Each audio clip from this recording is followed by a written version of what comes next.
Hello guys, welcome back to our channel. ఈ చలికాలంలో evening చల్లగా స్నాక్స్ కాకుండా వేడి వేడిగా అది హెల్దీగా స్నాక్స్ నేను ఎలా తయారు చేయాలో చూపిస్తాను. ఇందులో 2 రెసిపీస్ చూపిస్తున్నాను. ఫస్ట్ రెసిపీ చూపిద్దాం. దీనికి కావాల్సింది కాబూలి చనా ఆర్ వైట్ చనా అంటారు. ఇది మినిమం 15 అవర్స్ నానబెట్టి పెట్టాలి. నానబెట్టిన తర్వాత శుభ్రంగా కడుక్కొని దాన్ని ఒక కుక్కర్లో ట్రాన్స్ఫర్ చేయాలి. ఒక కుక్కర్లో వేసేసి దానికి తగినన్ని వాటర్ వేయాలి. ఇప్పుడు కప్ శనగలు అయితే ఒక 1 కప్ వాటర్ వేసేయాలి, సేమ్ రేషియో.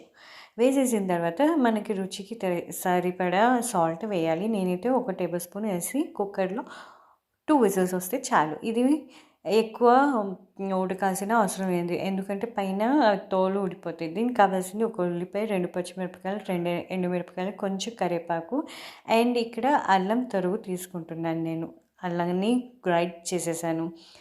తర్వాత స్టవ్ మీద ప్యాన్ పెట్టేసి ఆయిల్ వేయాలి. 1 టేబుల్ స్పూన్ ఇనఫ్.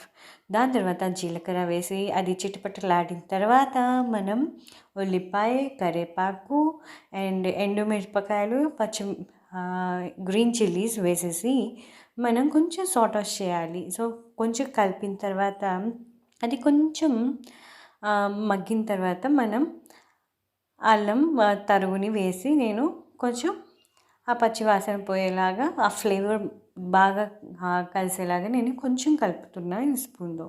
కలిపిన తర్వాత మనం బాయిల్ చేసుకుని పక్కన పెట్టుకున్నాం కదా ఈ చనా, కాబూలి చనా, అది వేసేయాలి. వైట్ చనా వేసేసి అది కొంచెం సార్ట్ అవుట్ చేయాలి.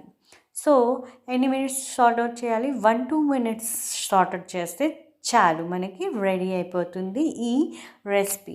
సో ఈ రెసిపీ చాలా హెల్దీ అండి, రిచ్ ప్రోటీన్ రెసిపీ. సో మనం ఇంకెందుకు ఆలస్యం, ఒక బౌల్లో సర్వ్ చేసేసుకుంటే మనకి రెడీ అయిపోతుంది. మనం ఏం కారం యాడ్ చేయము, ఈ మిర్చీస్లోనే మనకి కారం అనేది వచ్చేసిద్ది. దాని తర్వాత ఇంకో ఏంటంటే ఈ బాయిల్ చేసుకుని పెట్టుకున్న ఈ శనగలు ఉంటాయి, దాని పక్కన బెల్లం పెట్టుకొని మనం తింటే అది కూడా high rich iron and protein food అండి. ఇది పిల్లలకి పెడితే చాలా, గ్రోనప్ పిల్లలకి పెడితే చాలా చాలా బెనిఫిట్స్ ఉన్నాయి. దాని తర్వాత మెయిన్గా sweet potato is the best. దీనికి తోలు తీసేసిన తర్వాత గ్రీన్గా ఫామ్ అయింది. సో అలా కాకుండా దాన్ని మనం ఒక నీళ్ళలో వేసేయాలి వెంటనే. దాని తర్వాత ప్యాన్ పెట్టేసి నేను ఇక్కడ 4 to 5 టేబుల్ స్పూన్ నెయ్యి వేస్తున్నాను. చూడండి, ఇది వైట్గా కనిపిస్తుంది, ఇది చలికాలం కదా, గడ్డగట్టేసింది. ఇప్పుడు కరిగింది, చూడండి, ట్రాన్స్పరెంట్గా అయింది. నేను చెప్పాను కదా, ఈ చిలకడ దుంపలు తోలు తీసేస్తే, పీల్ చేస్తే మనకి గ్రీన్గా ఫామ్ అయింది. మనం నీళ్ళలో వేసేయాలి వెంటనే. దాన్ని నేను చక్రాల్లాగా ఇలా కట్ చేసుకున్న రౌండ్ షేప్లో. ఈ నెయ్యి కాగిన తర్వాత ఈ చిలకల దుంపల్ని దీంట్లో, స్వీట్ పొటాటోస్ని దీంట్లో వేసేసి మనం నైస్గా సార్ట్ అవుట్ చేయాలి బాగా. చూడండి, ఇలా సార్ట్ అవుట్ చేస్తే చాలు. ఇది మనం ఏంటంటే వాటర్లో ఉడికించట్లేదు, ఈ నెయ్యిలోనే ఉడికిస్తున్నాం. ఆ నెయ్యి కమ్మదనం అండ్ దాని ప్రోటీన్స్, దాని వాల్యూస్ ఏమీ పోకుండా వాటర్లో మనం ఇది కుక్ చేస్తున్నాం. సో ఇది పిల్లలకి మీన్స్ మంత్స్ బేబీకి చాలా మంచిది ఈ స్వీట్ పొటాటో. అండ్ గ్రోనప్ పిల్లలకి కూడా చాలా మంచిది. మీరు వీక్లీ 1 or 2 ఇలా స్నాక్స్ చేసి ఇస్తే వాళ్ళకి ఒక డిఫరెంట్ చేంజ్ లాగా ఉంటుంది.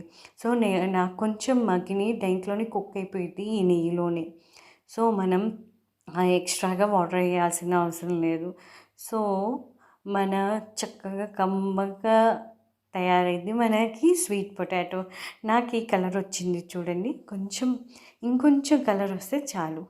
ఈ కలర్ వచ్చిన తర్వాత నేను పక్కకు తీసేసి ఒక బౌల్లో సర్వ్ చేసేసి దాని పక్కన బెల్లం పెడితే చాలా బాగుంటుంది.